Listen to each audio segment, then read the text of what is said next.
Assalamualaikum warahmatullahi wabarakatuh. Nama saya Abdul Rahmat Maskur, pendidikan Geografi ICP dari Fakultas Matematika dan Ilmu Pengetahuan Alam Universitas Negeri Makassar. Kali ini saya akan menjelaskan tentang alat-alat meteorologi dan klimatologi.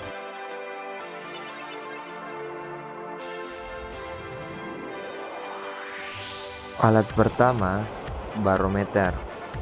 Fungsi dari alat ini digunakan untuk mengukur tekanan udara dan digunakan dalam peramalan cuaca.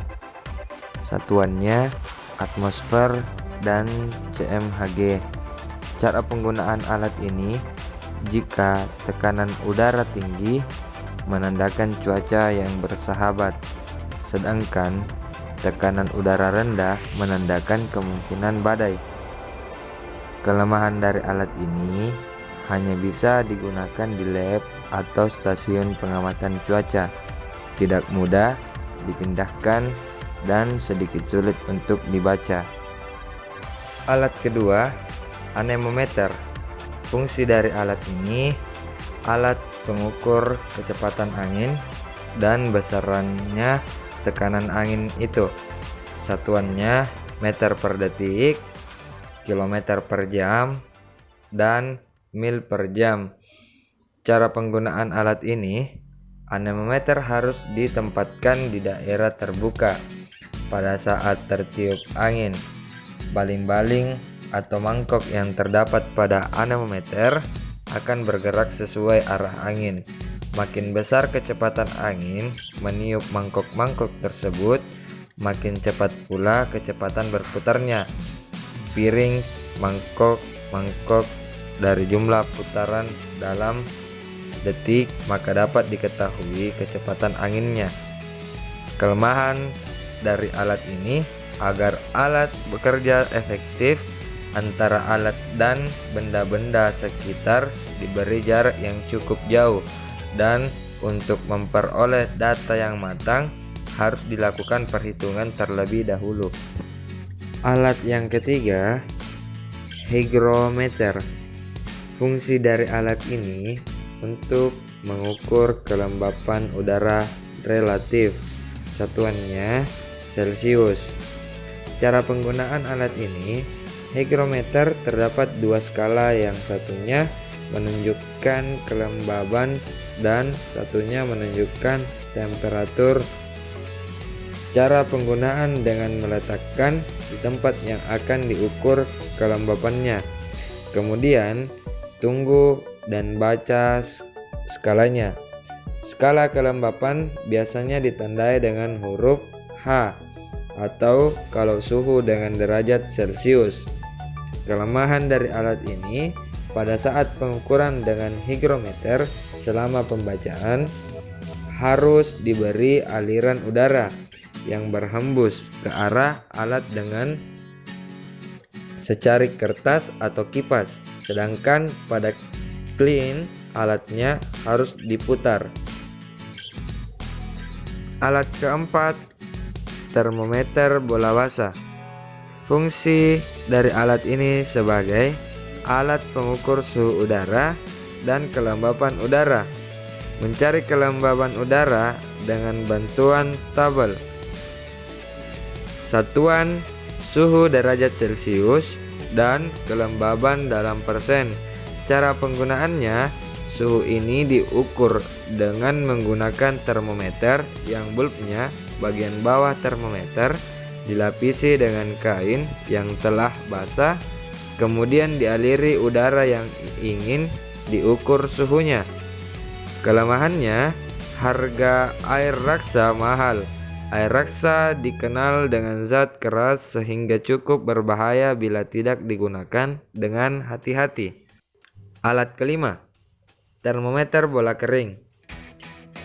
Fungsi dari alat ini sebagai alat pengukur suhu udara dan kelembaban udara. Satuannya Celsius, Kelvin, dan Fahrenheit. Cara penggunaannya, air raksa yang ada di dalam termometer akan mengembang ketika ia menerima panas dari media yang diukur, sehingga ia menunjukkan angka tertentu pada skala termometer.